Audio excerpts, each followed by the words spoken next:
Okay, next is cell wall. Okay, so now what is cell wall? See, in plant cell, it is present only in plant cells. Okay, now in plant cell we have a cell membrane. So with the in regarding cell membrane, there is one more layer which is called as cell wall. So which is outside the cell membrane.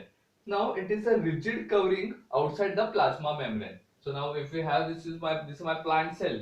Okay, this is plasma membrane. So plasma membrane. So outside this there is one more layer which is called as cell wall. So now it is nothing but it is made up of cellulose. So what is cellulose?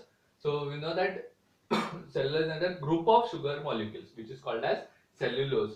So now this is non-living, rigid and fully permeable. Fully permeable means it is completely permeable, means it's allowed in and out of the materials. Now what is the function of cell wall? Cell wall provides a structural strength to the plants. Since the cell wall is outside the plasma membrane, it acts like a double protection. Since there is two protection now. See, the plasma membrane was also protecting the cell wall, protecting the cell, and there is one more protection cell wall, so we call it as double protection. It helps in the preventing the bursting of cells in hypotonic solution. So I'll just tell you. So hypotonics, what is hypotonic solution? As we have studied, the hypotonic solution is nothing but where the medium surrounding cell has high water concentration. See, I'll take a beaker now. I will show you an example. So I'll take this beaker or a vessel. This is my plant cell. Okay, this is plant cell. This is plasma membrane, and one more layer called as cell wall. So this is my plant cell now. Okay, since there are two layers, this layer is called as plasma membrane and the outside layer is called as cell wall. So now here I'll take, it is filled with water. Okay, now the water concentration is more outside. So whenever the water concentration is more, so what will happen? The water will enter the plant cell. So that is called as hypotonic solution. So what happens in hypotonic solution? The water concentration is more outside the cell. Thus, the water enters the cell by the process called as osmosis. Since there is a water transfer, we call it as osmosis. And now the cell will swell up.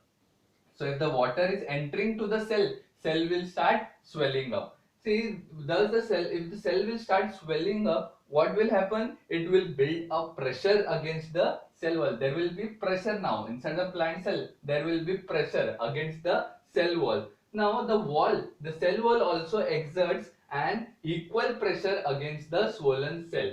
So what will happen? The net pressure will be same. So thus it will withstand and it will not burst. Okay, so I hope you are getting it. So see, in this the water will enter the plant cell. As the water will start enter, water will get within the cell. So it will start swelling up. So there will be a pressure against the cell wall now. So water will start in moving in all direction. So there is a pressure now. So since there is a pressure exerting, the cell wall will also exert an equal amount of pressure and it won't burst. If the inside the pressure was more, then what will happen? The plant cell will burst.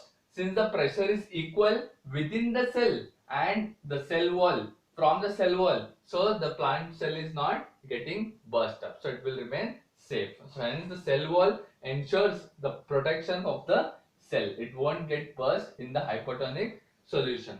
Now the basic difference between cell wall and cell membrane is cell wall is present in plant cell, whereas cell membrane is present in both plant cell as well as animal cell. Cell wall is non-living, whereas cell membrane is living cell. Cell wall is permeable and cell membrane is selectively permeable. It helps in uh, exchange of gas and water. And the cell wall is rigid, whereas the cell membrane, rigid in the sense it is very tough. The cell membrane is thin, delicate and flexible. So the plasma membrane or the cell membrane is flexible, as we have seen. It can take its own shape, and but the cell wall is rigid. It won't change its shape. So this is the basic difference between cell wall and cell membrane.